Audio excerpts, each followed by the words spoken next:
Hello. Hi. Hello there.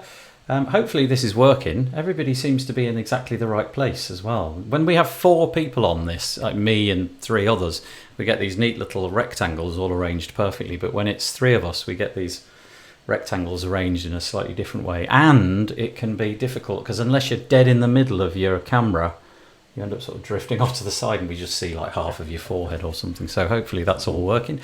So I can't do my pointy thing today because they're all over that side. So, but I have got 2 people with me today. We were supposed to have a 4th. Paul Lacey sadly is unable to join us because his son is unwell and he's being a good dad and looking after his son. But we do, however, still have a couple of notable WordPress people with us. I'll probably just go in the order that they're on the screen. So Jan, how are you doing?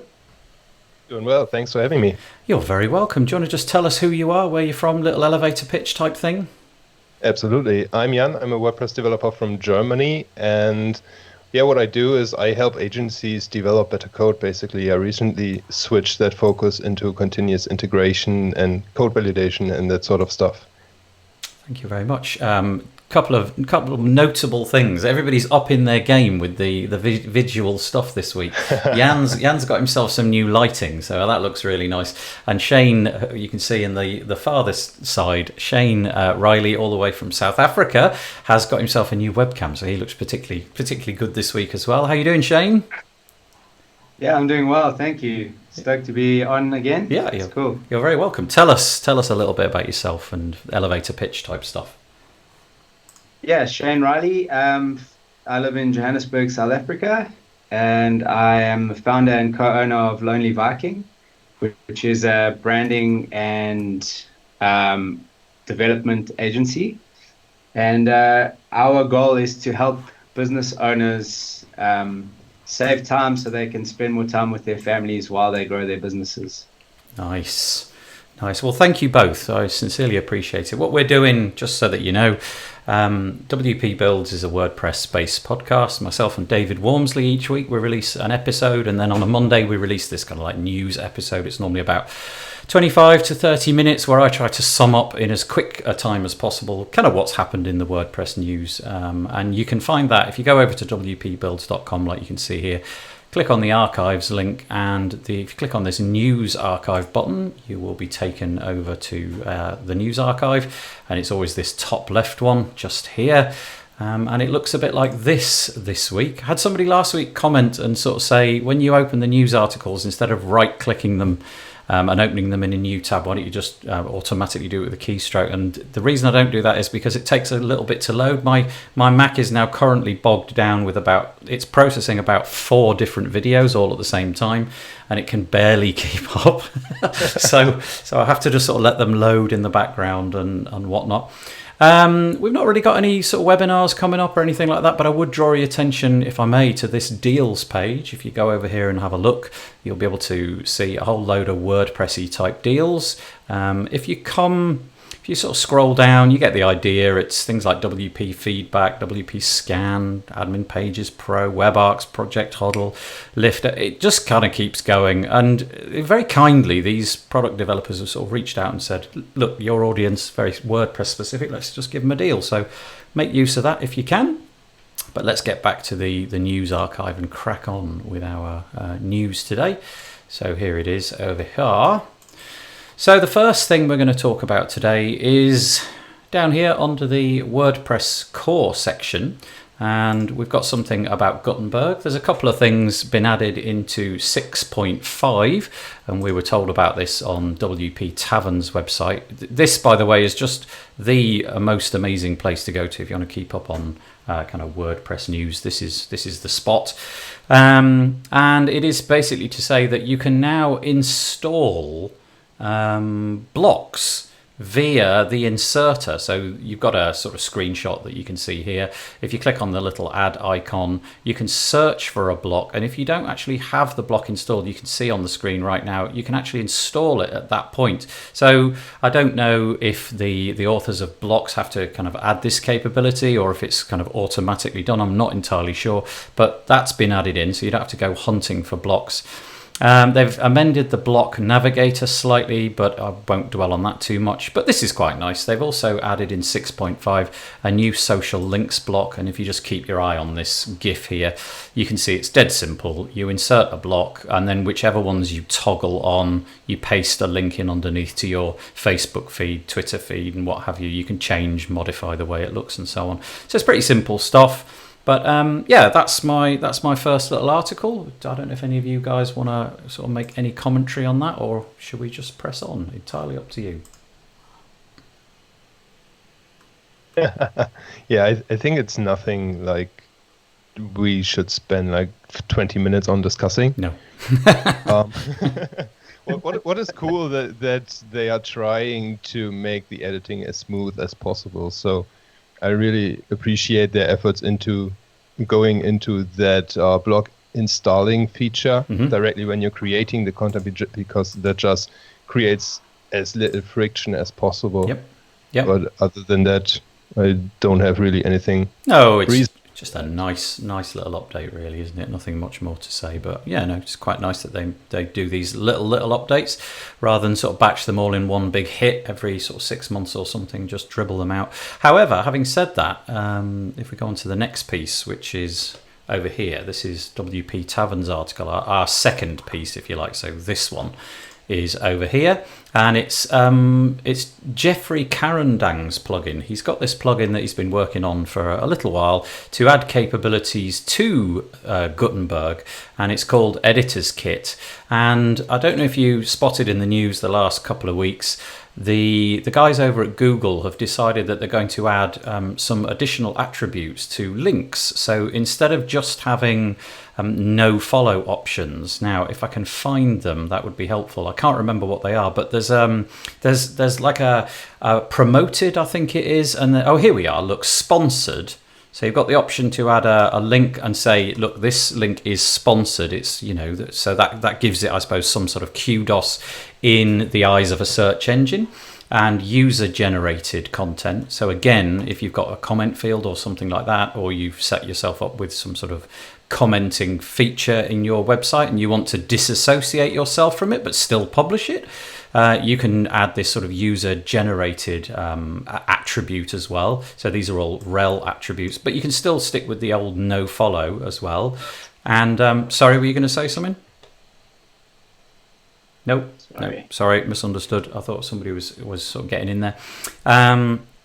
And he's also introduced a hotfix for a problem which occurred in Chrome last week. You can see the way it works here, by the way, the links. You just toggle these. So at the minute, you've always got open in new tab. That's an option. But now you can just toggle no follow and sponsored as well. And he also fixed a problem in Chrome 77 whereby the block editor's meta boxes, advanced options, were just sort of floating in the middle, as you can see in this drawing. He fixed that. We don't really need that anymore because Chrome... I'm pretty sure it's true to say that Chrome, although it's gone up in version, I think they rolled back what they'd caused, what the problem was. But yeah, there you go. Nice couple of fixes in Editor's Kit. Don't know if either of you want to comment on that one. I have not actually used Editor's Kit, so I can't really comment on it. Sounds cool though. Yeah, I mean, he's working quite hard on it. He's got a few plugins which I think have sort of gone on the back burner a little bit so that he can concentrate on this. But I suppose from his point of view, it seems like quite a smart move because this seems like the direction of travel at the moment. You know, if you've got the capability to improve the block editor or build little blocks, it feels like you can get quite a bang for your buck. And, you know, as people are moving over to the new editor, adding in little features like the no follow feature, it seems like a sort of sensible idea, to be honest. The next one, though, is, let me put my screen back up. It's entitled Behind New Packages Project Lead, Theme Review Team Launches Admin Notices Solution. Again, it's on WP Tavern. And this is just to say that we have version 1.0 of the admin notices package. Now, I'm not going to get particularly into the weeds over this, but the idea is that, okay, over time, plugin, theme, well, any developer that's added the capability to install anything into your website. They've kind of taken their own path because there's been no unified way of putting the admin notices together. Well, that's going to change. So hopefully when you log into your WordPress website from now on, any notifications that pop in are going to follow some sort of like standardized way of doing it. You'll be able to set a title and a message, select a type that adds the appropriate UI class. So, you've got blue, green, yellow, red for info, success, warning, and error. Choose which admin screens they're on. So, you might say, actually, the next one's probably more appropriate. Or you can choose the user capability, so basically the user role. And hopefully this will sort of unify things, because I'm sure it's true to say that in the past, I'm sure you've felt this, guys, as well. You've installed a plugin and for some reason you can't dismiss the notification, or possibly the notification kind of fills up 3/4 of the viewport of your screen, and this just seems like a sensible way to go forward. I'll hand it over. Yeah. Hopefully WooCommerce will follow that. Yeah, it just seems like a sensible set of defaults, to be honest, to me. I can't see why this wouldn't happen. So let's get on to our major piece of news. I think this probably, although it's not in the WordPress core section, I think this is probably the big one that everybody's been talking about this week. This is the jaw-dropping amount of money that Automattic have raised. I mean, I feel sometimes like I've become a little bit, what's the word? You hear these numbers being bandied around all the time in terms of like Google and Facebook and telecoms companies and things like Netflix and what have you. So all of a sudden $300 million doesn't necessarily seem like all that much money, but remember the space we're in. It's a free open source bit of software, which obviously has a kind of commercial side to it in Automattic, and they've raised $300 million from Salesforce. Now, I don't know if Salesforce Ventures and Salesforce are exactly the same thing, or if Salesforce Ventures is literally the arm of the company which goes out and gives away money. But it also bumps them up to a $3 billion valuation. Now, Matt Mullenweg is sort of saying there's, the things which got mentioned in this press release, interestingly, were WordPress.com. So look at the order of this paragraph. It might be worth reading it out in total. For Automattic, the funding will allow us to accelerate our roadmap, perhaps by double, and scale up our existing products, including WordPress.com, WordPress VIP, WooCommerce, Jetpack, and in a few days when it closes, Tumblr.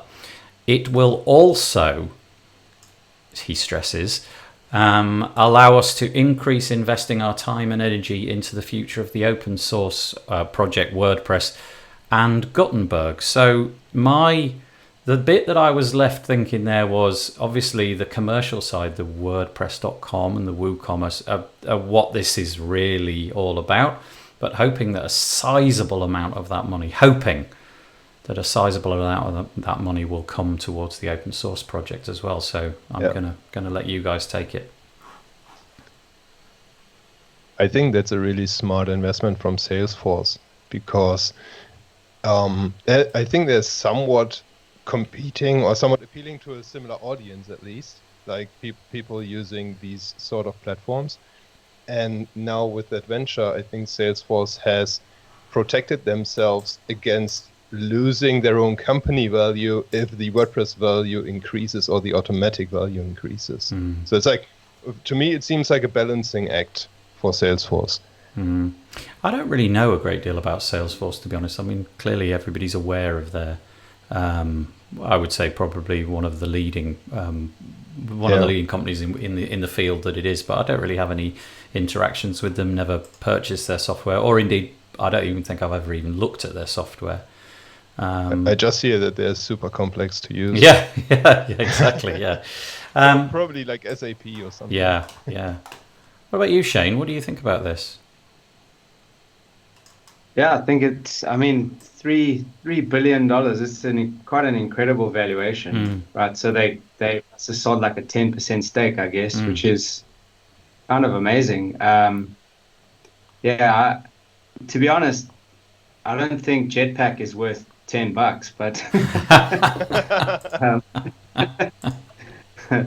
sorry, I couldn't resist an opportunity to kick Jetpack. But yeah, I think it's amazing. I actually have a few friends who work for Automatic, and they love working for them as a company. So I think it's pretty cool. I mean, I don't know much about investments and that kind of thing, but yeah.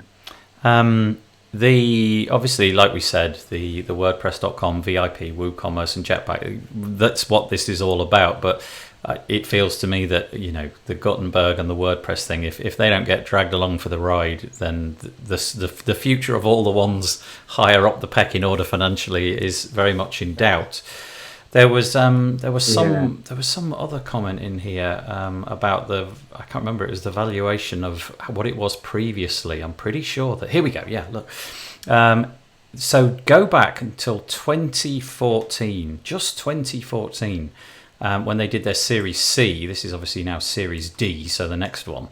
160 million was raised, and I don't know what the valuation was, but I think it was significantly less than that.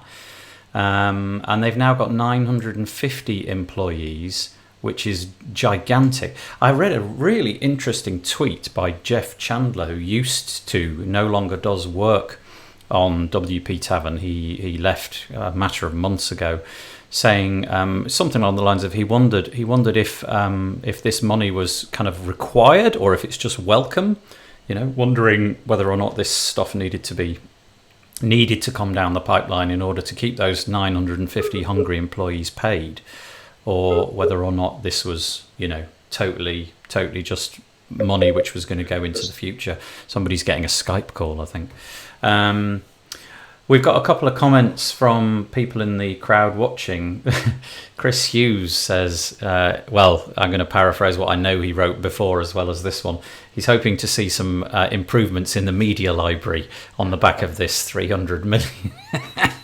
Yeah, that'd be nice. Hopefully, that would be great. That's all we get out of it. That would be great. Peach, totally would. Yeah.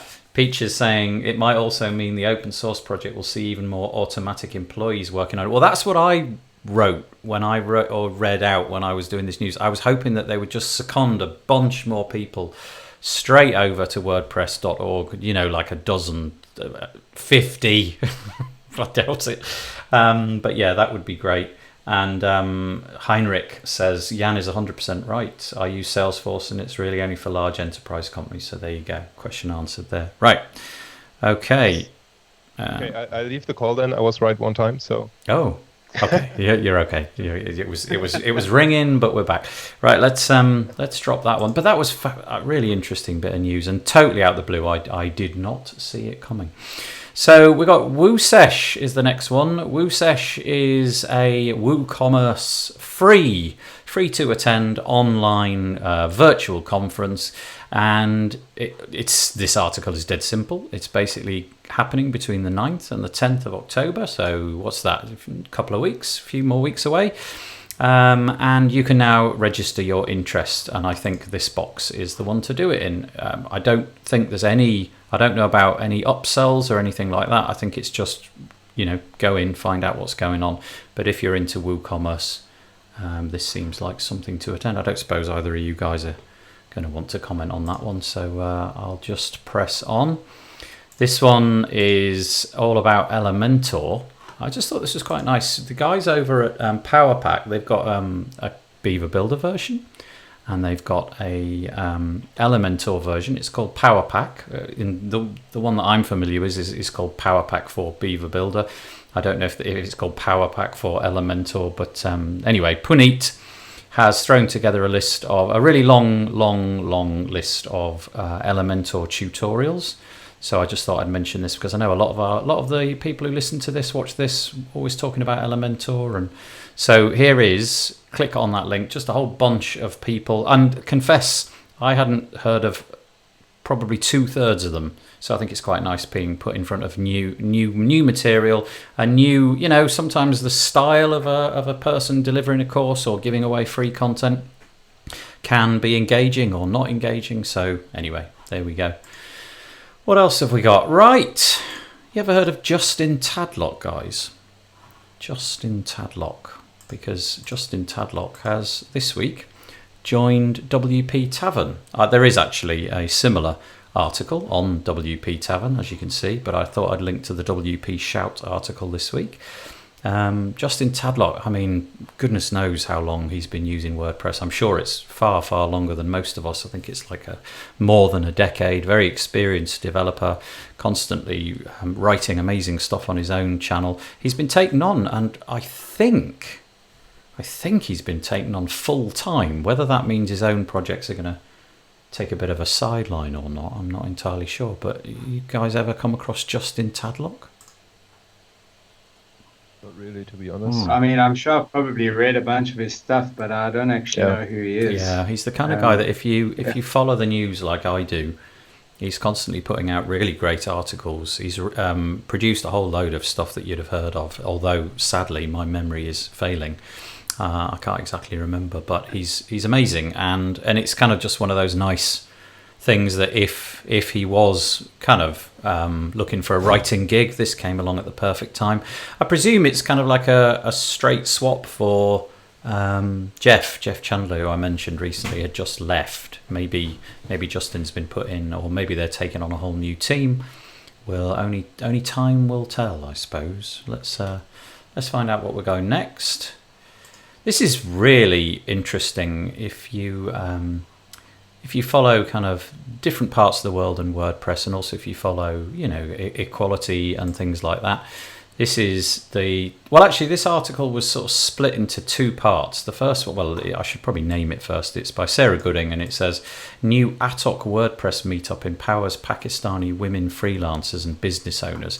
That title actually addresses something which is way further down. The first thing is to say that WordCamp Lahore, which got sadly cancelled, it just says here it was derailed by local disagreements and ultimately cancelled. I don't really know what that debate was all about.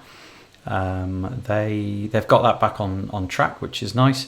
But then also the story really that the headline was about is about this lady called Salma Nareen, who has been working with WordPress in her native country of Pakistan.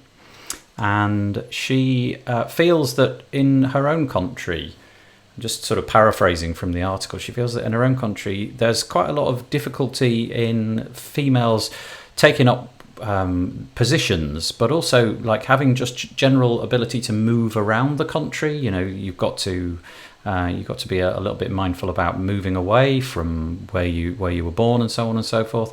And so she's setting up an initiative to try. It's called a Meetup in Atok, to try and empower females in Pakistan to sort of take the step and figure out that actually you can do a perfectly good week's work on a computer where you are currently. So I just thought that was a nice thing and worth mentioning. Wasn't that part of Antjen's virtual WordPress summit as well? Say again. Wasn't that part of Antjen's great virtual WordPress summit too? I don't know. I remember when I watched your session, Shane, that she asked you how to strengthen the WordPress community in South Africa in her case. Well, wasn't that a similar situation? So part of the reason she set that up was to try to sort of empower people in Africa to start using WordPress. And so one of her main questions was like, what are some different ways that we can like get the sort of the gospel of WordPress out to Africa, and how can we train people up and get them to start using these sort of free tools to build businesses for themselves and stuff. So I guess it's definitely along the same lines. I think it's really cool what this lady in Pakistan is doing. Yeah. It's awesome. Yeah, it is. Yeah. It is really cool. I mean, I've never been to Pakistan, so I don't really understand the politics and the ins and outs. And my memory isn't correctly grabbing hold of why she felt this was important, but it was something definitely along the lines of the ability to geographically move throughout the country. And so here she goes. Here we go.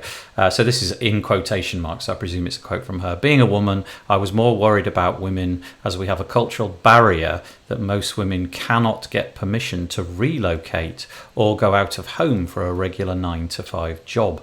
Introducing them to WordPress and then guiding them on how to find online clients has helped many to earn a decent living from home. So, I mean, who could argue with that? That just seems like such a laudable product. Super cool. And such a laudable idea. So the link is in here, an Atok Meetup. So if that interests you, please go check it out.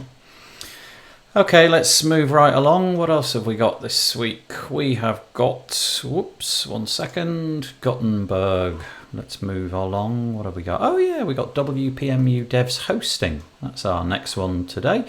This has been out for a little while, actually. They've had this hosting option. If you've been a member of WPMU Devs subscription service, they have, by the way, you should listen to this thing, Hello WP, which is their podcast. It's really great. They have been, you've had 3 sites within your your sort of admin panel for WPMU Dev for 6 months or more. But for some reason, they haven't made it entirely official. Anyway, this article is basically saying that they have now made it official. This podcast, they did an entire podcast episode. I'm not sure if I click on that whether it's going to go to this specific episode. Let's just have a look. No, but if you listen to the very first episode, sorry, not the first one, the most recent one, it's all about the team that have gone into this, the 2 years of development and so on, and what they claim are the differences, and you can figure it out for yourself by looking at this article. But yet another host in the hosting space. I think it's built on top of, if I'm remembering correctly, it's built on top of DigitalOcean. But they've tried to make it absolutely bulletproof WordPress. The ins and outs of it are all in here. There you go. There's the podcast episode itself. But there you go. Don't know who you guys use for hosting. If you've ever experimented with this stuff, what's your current setup? Always. We're currently using DigitalOcean servers with RunCloud to manage the sort of the graphical user interface side of it. Yep. And that's working really well for us. But hosting is one of those things, like, don't you, I'm sure you must get it in your group a lot, where that question comes up every now and then. Yep. Hey, who can recommend a host to me? What's the best like host? The worst thread. Yeah, it's like the worst thread you can imagine. But I guess it's cool. So RunCloud, I confess, I know that Raj often listens in on this, and Paul Lacey is there. I think he said global or something the other week. They're kind of RunCloud ambassador or something like that. So there's obviously a lot of people using it. You find it just to be convenient, do you? You just click some buttons and everything just spins up in DigitalOcean. But you could use a different platform. You could use like Google or Linode or something like that. Yeah, you can use basically any server, and then it just acts as the interface to manage the like your applications on your servers and stuff. Yeah. And the initial setup, it takes a little bit of I had to initially read just like the how-to guide and stuff.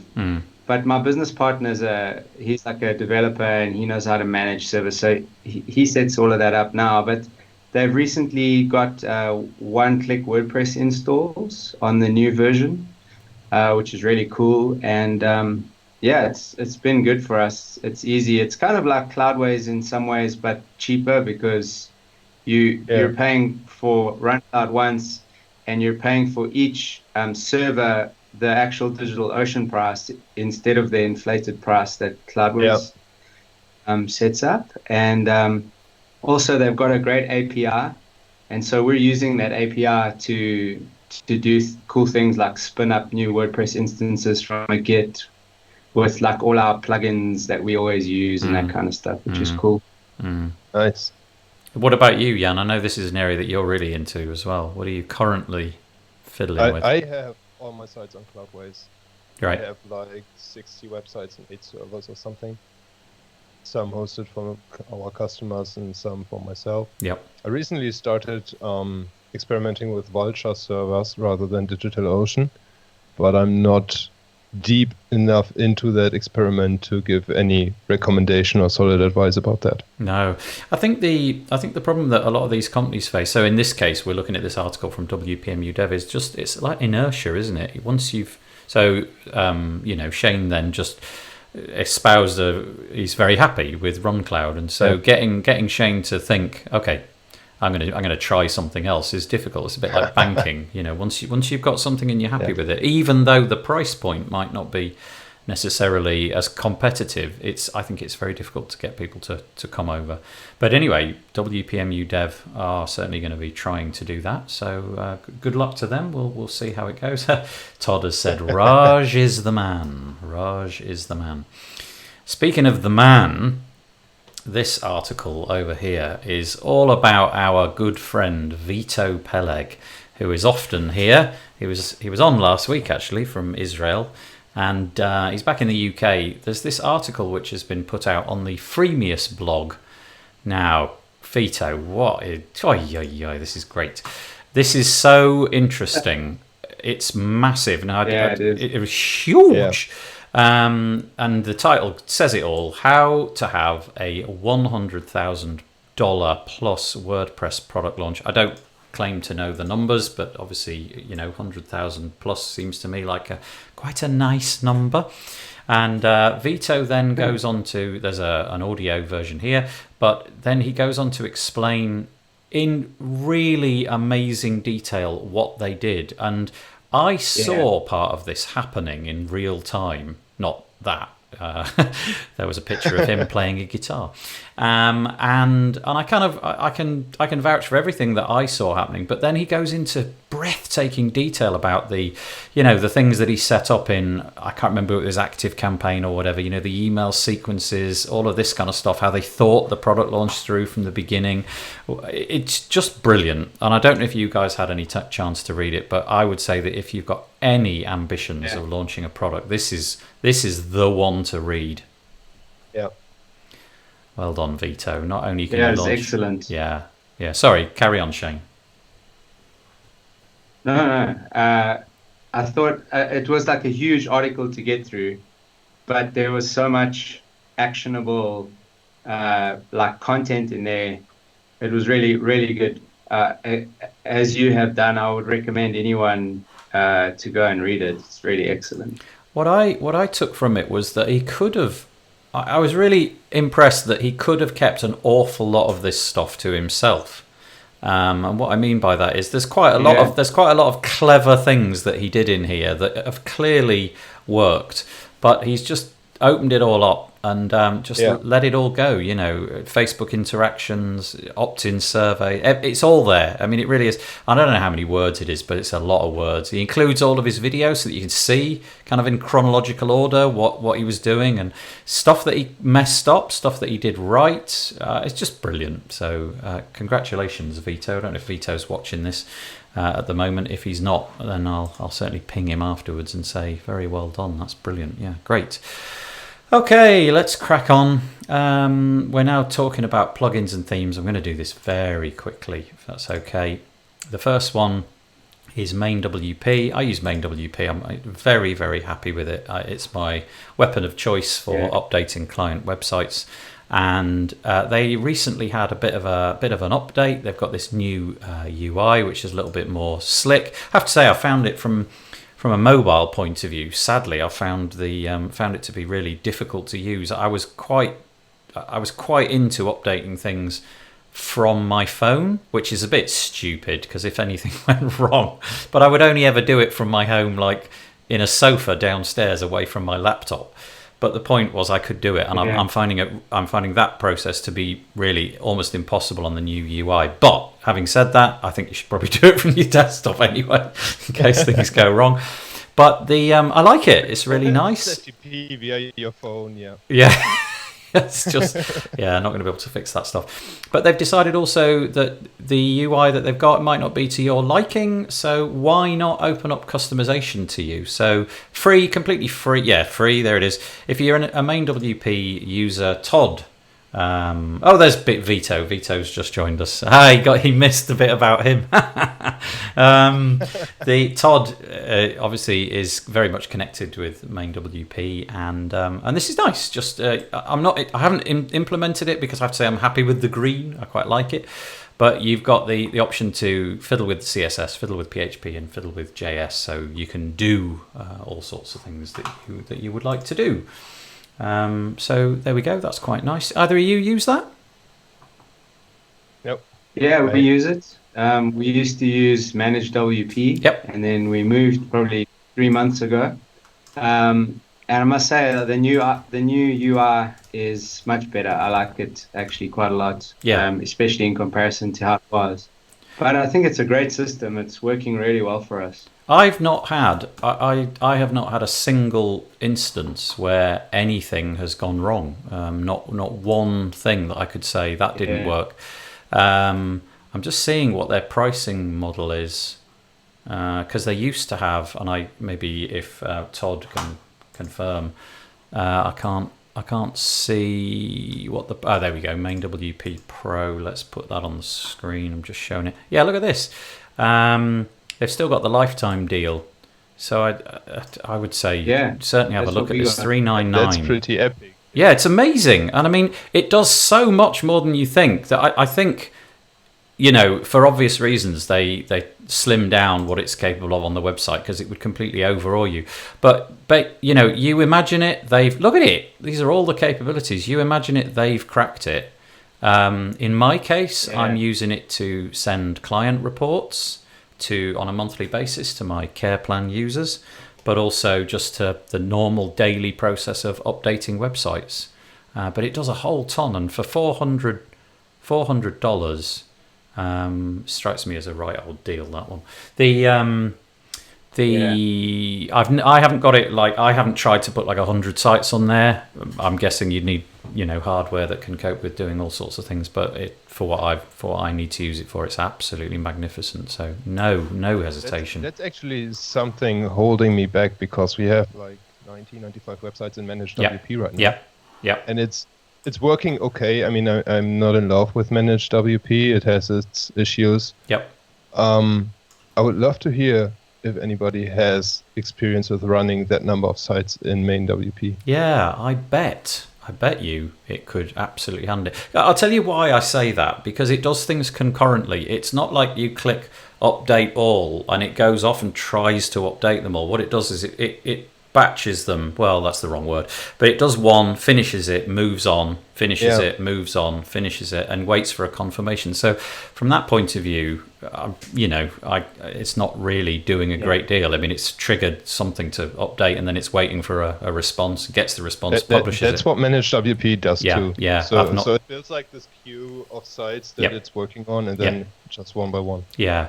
I got a little nice. I feel that we've really given them a nice free plug today, aren't we? This is good. Loads and loads of capabilities. Anyway, we'll got an affiliate link that you can find here somewhere. probably somewhere. But it's worth it. Just go check it out. Yeah. Right, the next one is this one. I just think this is super cool. This is WP Hindi. This is great.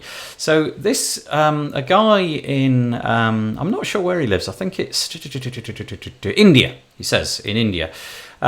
He's written a plugin which will in real time convert English into Hindi. It's called WP Hindi. And apparently Hindi is the fastest growing language in India. Lots and lots of people, 520 million people. Wow, that's just amazing. Speaking it. And so obviously, wouldn't it be nice if you could have people, people sort of showing their websites in Hindi. So if I was to click this button, you'd be able to see it. You type in a word, press space, and it just converts it into Hindi. I just think that's really cool. And imagine that being used. My only sort of slight reservation is, how does it cope with things like grammar and sentence order and things like that? Presumably it's It's just converting. I don't speak Hindi well enough. No, sadly not. But nevertheless, I think we've lost Shane. Yeah, Shane seems to have gone. So now we've look, the bits at the bottom are now no longer accurate. It says Nathan Wrigley on the left, Jan in the middle, and Shane on the right. But he's not here. So he's still with us in our hearts, though. I might just quickly invite him back in. See if he's gone somewhere. Add him back in. See what happens. If he comes back in, that'd be lovely. Sometimes the real world gets in the way, doesn't it? And you have to go off and do other things. Or the internet connection. Yeah. We'll press on regardless. In fact, I might just press that button and make those lower thirds go away. So now it's just me and Jan. Right. Let's find the next one. We have some. Oh, let me just quickly, Jan. Have I skipped the ones that you wanted to mention? No, we're good still. Okay. No, we're not there yet. Yeah. Okay. Few little deals to mention this week. Just click on these links. I use a company called Sticker Mule to create like WP Build stickers and things like that. And this is a great deal. You can get 50 of them for $19, down from $97. So there you go. That's not an affiliate link or anything. And then these two are on AppSumo. There's a company called Themile. They're giving away 3 of their themes. It's $49 or something. And then there's another one called Amelia. That might actually be sold out now. Anyway, caveat emptor. Go and check those out if you want to. And then we've got the usual array of WordPressy security stuff. Now, I don't... Do you want to mention Shane's plugin as well? Oh, yeah, okay. Yeah, that's a good idea. Fatal error notify. Yeah, that's great. Good idea. Right, what I'll do is I'll quickly click on his link if I can find it. Shane put something extra in. Thanks for mentioning that, Jan. That's great. He mentioned something called Fatal Error Notify. Now, I don't know anything about this. Presumably, Shane was going to alert us as to why it was good, but have you come across this? What's about this? I saw the link that he brought in there, and it looks like a plugin that gives you all the debug messages that simply go into the debug log file and lets you access them from the backend and has some fancy email notifications and stuff like that. Well, it was nice of him to throw it in. So here we go. Fatal error. It will let you know whenever something on your site breaks. It will tell you which theme or plugin caused the error, which users were affected, and on what page the error occurred. Right, okay, so we've got an idea of what it's about. And the reason it's being mentioned by Jan at this exact moment is because they would appear to have some sort of lifetime deal. Oh, Shane's put a little message up saying that his internet dropped. It's back up now. I'll just try and get him back in one more time. 1 second. Where are you, Shane? Hello. Oh, you're back. Hey. Yeah, let's just see. Sorry about that. No, you don't have to apologise. We can't see you yet. You'll have to share your. I do see you. Oh, do you? I can't see you. With a nice blurred background from that. That setting is on now. Let me see why I can't see you, Shane. We're actually talking about whilst I try to fix that, on screen is your fatal error notify deal that you mentioned. Yeah. I just wondered if you could talk us through what it's for, what it's about, and so on, because I don't really get it. Yeah, so I'm actually that group, the Martech group that is running that deal is a group that I'm a mod in. Yep. And so, full disclosure, I don't get anything out of the sale of it, but it seems like quite a cool plugin. Although with WordPress now doing that whole like sort of safe mode notifications thing of their own, I don't know how long until they've got all of this kind of stuff built in. But this is pretty cool. It basically looks for errors inside of like plugins code and stuff, and then it notifies you before something fatal could happen to your websites and stuff. So that seems pretty cool. Yeah, I think the WordPress. I think the WordPress notification system has quite a flaw, though. There was something that I was working on WordCamp Europe with another developer on that coding day, which is if you send out or if you trigger that email notification that goes to the admin email address, it somehow blocks it for 24 hours, if I remember correctly. It just sends one fatal error email per 24 hours. Oh, wow. And if you change that admin email address in that meantime, maybe because there was an outdated email address in there or something like that from the old developer who built that website, then you cannot trigger the same email to that new email address. Oh, weird. And that's something that I actually committed a fix for. I have no idea if that is accepted for WordPress core in the next version or something like that. But that's something that the community has to work on.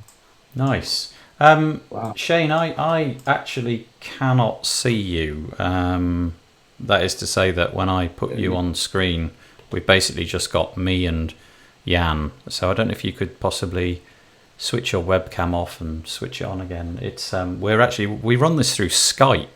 So Skype is the tool that connects all of us together, and then we use a Mac bit of software called Ecamm Live, and Ecamm Live then hooks into Skype and puts us on. But if I can't see you in Skype, I won't be able to see you on the on here, sadly, which is a shame. But we've got your voice, so we might just press on and hope that you come back. Okay, so let's try and pick up where we were before. But thank you for dropping that in, Jan. That's really great. So a couple of things that we were going to mention in terms of security and so on and so forth. Very light touch. The first one is this fake verification scam link on Securi. Malicious payload in appointment booking plugin. So that's all I'm going to say about that. I know that Jan wants to mention this one though, which is again on the Securi blog called Misuse of WordPress update_option function. What did you want to add to this? The issue that Securi pointed out was that there is no verification happening in some plugins that execute that update option function.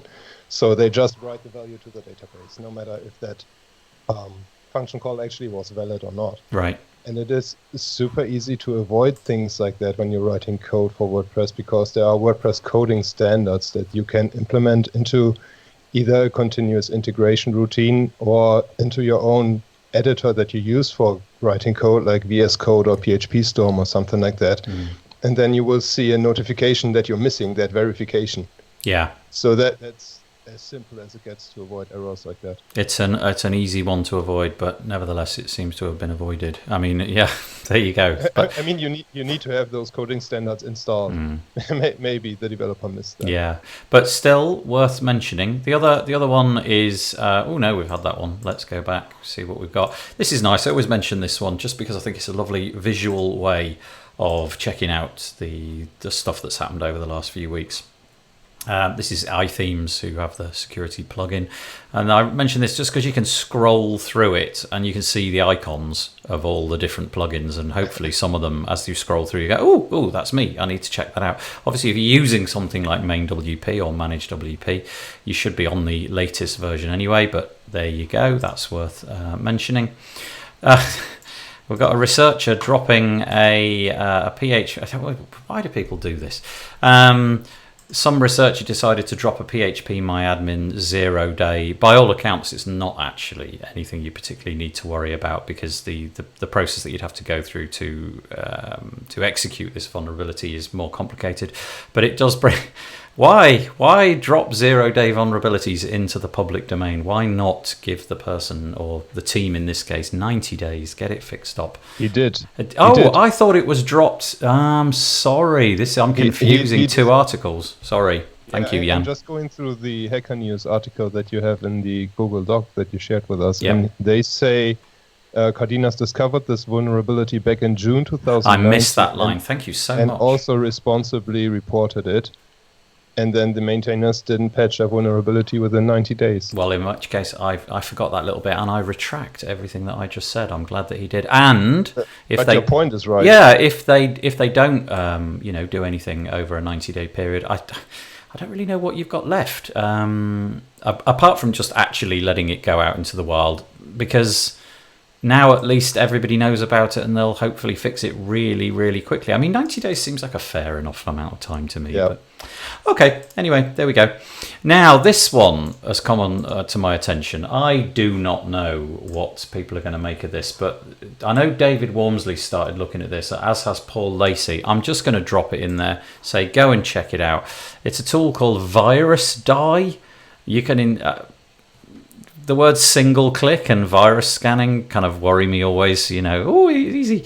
But I don't know. Apparently you put a folder in the root of your website and it takes care of it no matter what platform you're on. They've got an offer on, I I think it's Stack Social or something, so you can pick this up. It's in early development, but anyway, there it is. It's out there for all to see. WP Build stuff. What did we do this week? We did a few things. We did a podcast with two lovely guys from Essex called James and Martin Coates. And a bit like Vito with his article where he explained everything that he did to launch his product. These two guys explained everything they did to launch a WordPress website, a fairly sizable WordPress multi-site network. And they go through the whole process of what tools did they use, what order did they do things in, how did they communicate, and so on. So recommend that. Two lovely chaps and really nice. There's a lot of information in there that I learned. I can't show you this one because I'm not logged into Facebook, and I won't be able to show you the next one either, but I will tell you what they're about because they're absolutely lovely. In our Facebook group, and I can't remember the names, a chap late last week said, wouldn't it be nice if there was a plugin or a solution where I could log into my WordPress dev site and my WordPress live site and the UI for the admin area was totally different? Wouldn't that be a nice thing? And one of the members of the community said, yeah, why don't you build it? And came back and said, I can't. I don't have the capability to build it. And his reply was, you can't, but I can. And he did. He built it and he got it in the WordPress repository all in the space of a week. So I just thought that was lovely. I think it was, I'm going to say Alan Fuller. Yep. Are you logged in to Facebook? You can see that, can you? Checked it. Yeah. I also shared the link to that thread. Oh, thank you. So if you're in the group, you can obviously see it. Yeah, thank you. I just thought that was really, really nice. And speaking of really, really nice, Peacher, who was listening to this, she effed up, as she said, some client communication this week. And I think basically she posted to have a little bit of camaraderie, a bit of moral backslapping and kind of, tell me it's all right. And just to say it was really nice. About 50, I'm guessing. I can't remember the number of comments. Loads and loads of comments came through, just basically reassuring her that all was okay and, everything was all right and she was going to be all right. So I think the WP Builds Facebook group is a bit of a cool place to go. Are you still with us, Shane? We can't see you. I am. Are you a member of the WP Builds Facebook group? Yes, I am a member of the group. Yeah, it's great. I don't know quite how we ended up with nice people. I don't think I've banned a single comment. I don't think I've banned a user. I think I did once. No, that's a lie. I did once because somebody just came in and posted some totally off-kilter, random, nothing to do with WordPress weirdness, advertising stuff. But that was it. But that wasn't an actual person. That was a robot. So I'm very, very pleased with the way that goes. I got no jobs for you this week, ladies and gentlemen. I can't tell you about any WordPress jobs, but if anybody knows about any, please let me know about them, and then I can put them in this newsletter, and you might very well find an employee that way. I might beef up that procedure so it's a bit more authentic and real. I don't know, a post type or something like that. And what have we got? We're very, very close to the end of time, so I don't know if any of you guys wanted to talk about these in particular, but I think I'll only mention two. No, three. First one, this one right at the bottom. Go Cardless. Go Cardless is a UK based, I'm going to say UK based in my ignorance, I think it is, payment company.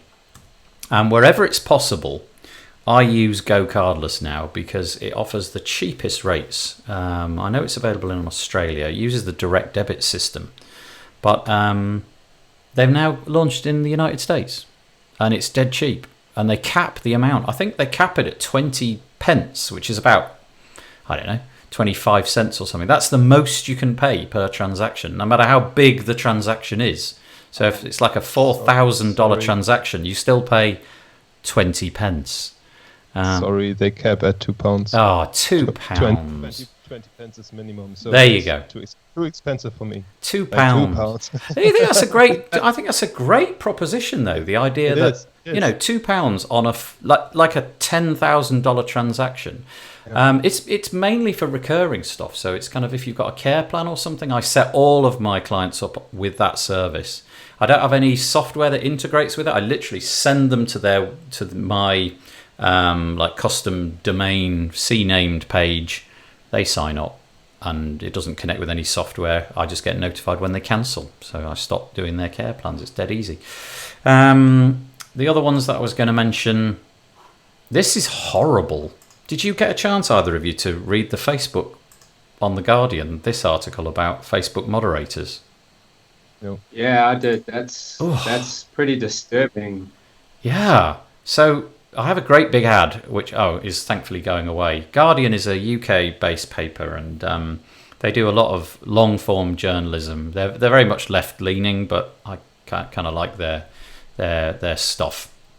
And this article is all about this. Wow, there's a place in Germany, and I've forgotten the name of the town. Berlin, maybe it is actually. I think it is Berlin, but yeah, it says here Berlin-based moderator center. So, can you imagine the stuff that comes, like that gets flagged in Facebook? Can you imagine the diabolical, horrible stuff that comes there through Facebook moderators' screens? Well, these guys have got to look at this stuff 8 hours a day, and some of it is just breathtakingly awful.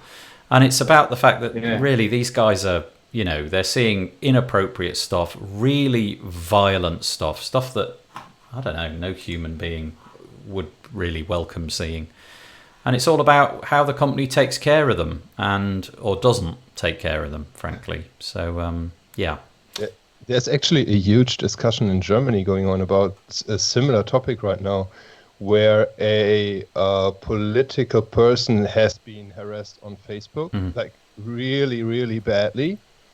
And then quite a big German court ruled that out with the result that she had to accept that because it was part of free speech. And that was quite hilarious, because it was like really, really bad terms they called her. Yeah.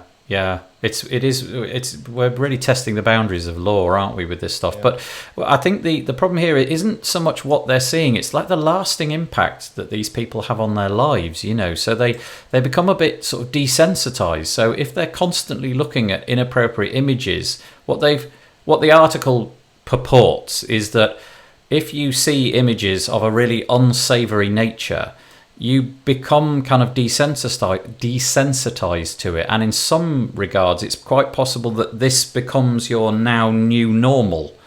And obviously, some of the stuff that you're looking at, particularly related to children or what have you, nobody needs to see that, and nobody needs to get normalized against that. And I think, really, if Facebook is putting people in front of this, they need to be taking enormous care of these people and helping them through this. So that this isn't happening. Anyway, very strange one for this news. Sorry if that's a little bit alarming. I do apologise. And the last one that I'm going to show is this. I claim no knowledge about this. Oops, let me just close that. I opened up a new browser tab instead of a new window.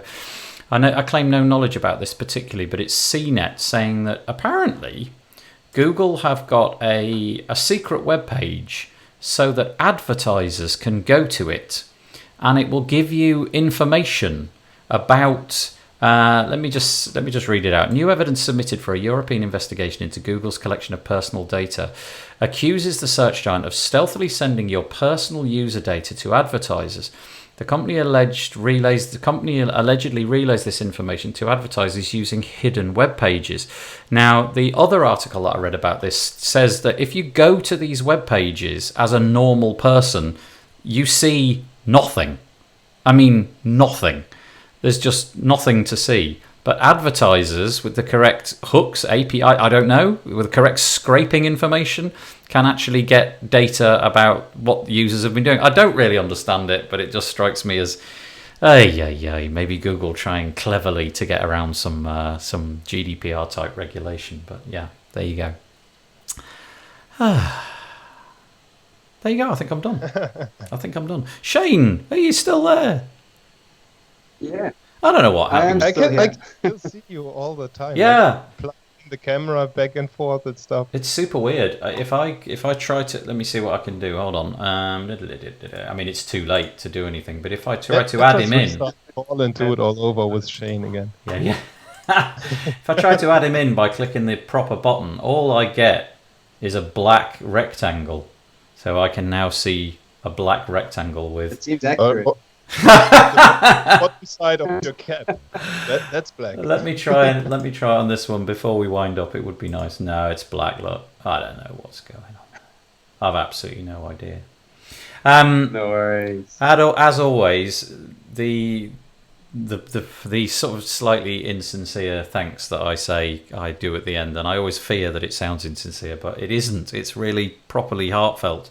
So thank you, Jan, who is there on the screen that way, and thank you also to Shane, who sadly sort of internet connection let him down, but he's there. Thank you both so much. Yeah, he's there in spirit, if not in visual form. He's there in audio form. No, I really appreciate it. Thank you very much, and thank you lot for attending. Do you know what? I never promote this stuff. I'm just not very good at promoting stuff. But if you fancy letting people know that we do this with a email or a link or something, that'd be nice. That'd be really nice. I'd really appreciate that. So go share it somehow. Thank you very much indeed. And I'm going to knock it on the head.